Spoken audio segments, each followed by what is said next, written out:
జై Gurudatta. Welcome to Daivasannidhi YouTube channel. పరిహార temple series లో భాగంగా ఇప్పుడు మనం తెలుసుకోబోతున్న ఆలయ ప్రత్యేకత. పెళ్లి కావాల్సిన అబ్బాయి లేదా అమ్మాయి వారి మనోభిష్టానికి తగ్గట్టుగా లైఫ్ పార్ట్నర్ పొందుటకు దర్శించవలసిన ఆలయం. అలాగే ఎవరైతే భార్యాభర్తల మధ్య గొడవలు విభేదాలు ఉన్నాయో, అలాగే ట్రాన్స్ఫర్స్ పరంగా ఇద్దరు వేరువేరు ఊళ్ళలో ఉంటూ సంసార జీవితం సరిగా లేని వారు, అలాగే విడాకుల గొడవల్లో కోర్టు చుట్టూ తిరుగుతున్న వారు దర్శించవలసిన ఆలయం. ఈ ఆలయాన్ని ఎక్కువ మంది యంగ్స్టర్స్ దర్శిస్తున్న ఆలయం.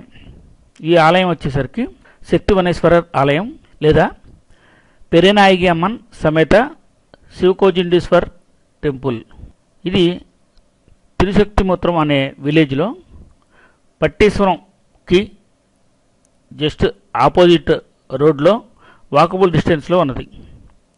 పట్టేశ్వరం చేరడానికి మీరు కుంభకోణం నుంచి వయా దారస్వరం మీదుగా కేవలం 10 కిలోమీటర్లు ఉన్న పట్టేశ్వరం దర్శించి అక్కడి నుంచి బై వాకబుల్లో తిరుశక్తిమూత్రంలోని ఈ టెంపుల్ని దర్శించవచ్చు.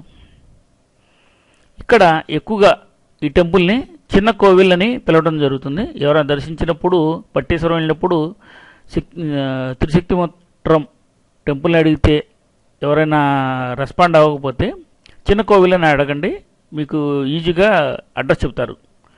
ఎక్కువ ఇబ్బంది పడక్కర్లేదు. మీరు పట్టేశ్వరం టెంపుల్లో కూడా అక్కడ ఈ అమ్మవారి యొక్క ఫోటో అది ఉంటుంది, మీరు చూపించి అడగండి టెంపుల్ అని, ఒకవేళ లాంగ్వేజ్ ప్రాబ్లం కనుక అయ్యేటట్టయితే.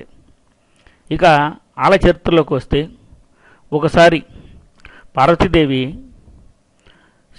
శివుని గురించి ఘోర తపస్సు చేసింది. అయితే శివుడు అమ్మవారి యొక్క తపశక్తిని పరీక్షించదలిచి ఎప్పటికీ దర్శనం ఇవ్వలేదు చాలా కాలం పాటు. అయితే అప్పుడు అమ్మవారు తను ఒంటికాలిపై నిలబడి తపస్సు చేయడం జరిగింది. అప్పుడు అమ్మవారి యొక్క భక్తికి మెచ్చిన శివుడు అగ్ని రూపంలో దర్శనం ఇవ్వడం జరిగింది. ఇక్కడ మీరు గుర్తుంచుకోవాలి, ఇక్కడ అగ్ని రూపం మాత్రమే. ఇది తిరువన్నామలైలోని అగ్నిలింగం కాదు, ఓన్లీ జ్యోతి స్వరూపం మాత్రమే. శివుడు అగ్ని రూపంలో ఉన్న పార్వతీదేవి స్వామివారిని కౌగిలించడం జరిగింది. అందుకనే ఇక్కడ మీరు ఫోటోలో చూస్తున్నారు, అమ్మవారు స్వామివారిని ఆలింగనం చేసుకుని ఉంటుందన్నమాట. అందుకనే ఇక్కడ స్వామివారిని శివకోజిండీశ్వరర్గా పిలవటం జరుగుతుంది. అలాగే శివుడు శక్తి కలిసిన ప్లేస్ కనుక ఈ ఊరిని శివశక్తి మూట్రంగా పిలవడం జరుగుతుంది.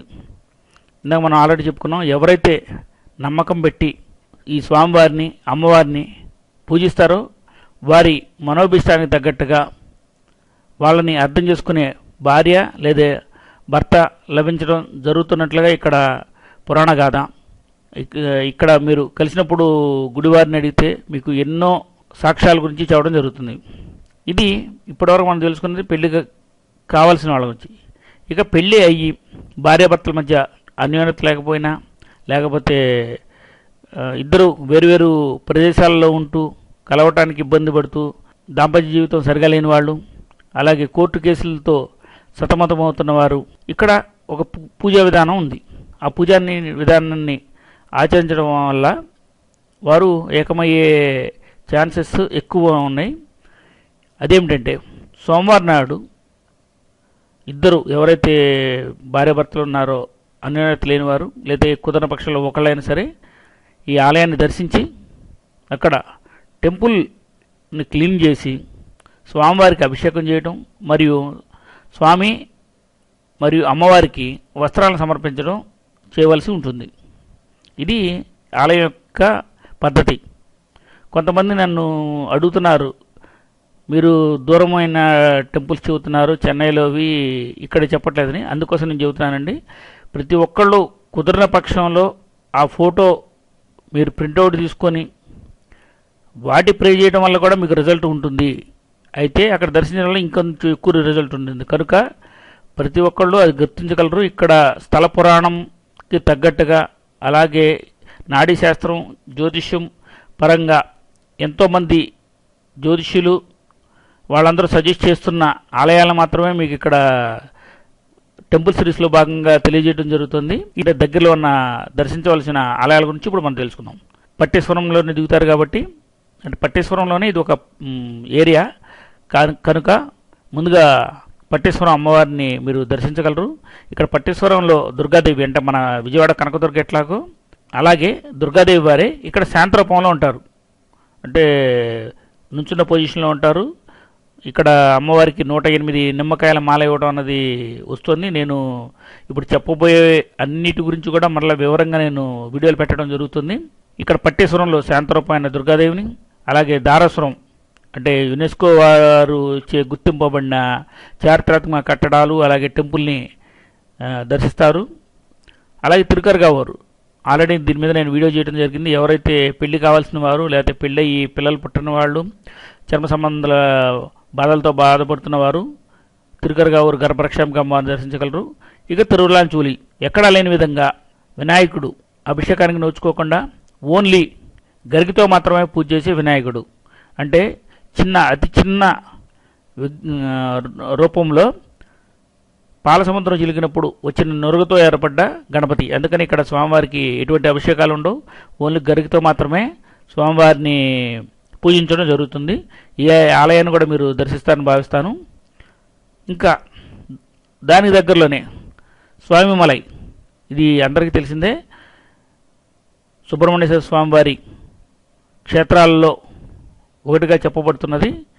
ఇక్కడ సాక్షాత్తు శివునికి ఒక సమయంలో సుబ్రహ్మణ్యేశ్వర స్వామి ఓంకారాన్ని ప్రణవమంత్రాన్ని బోధించిన ప్లేస్గా చెప్పబడుతున్నది.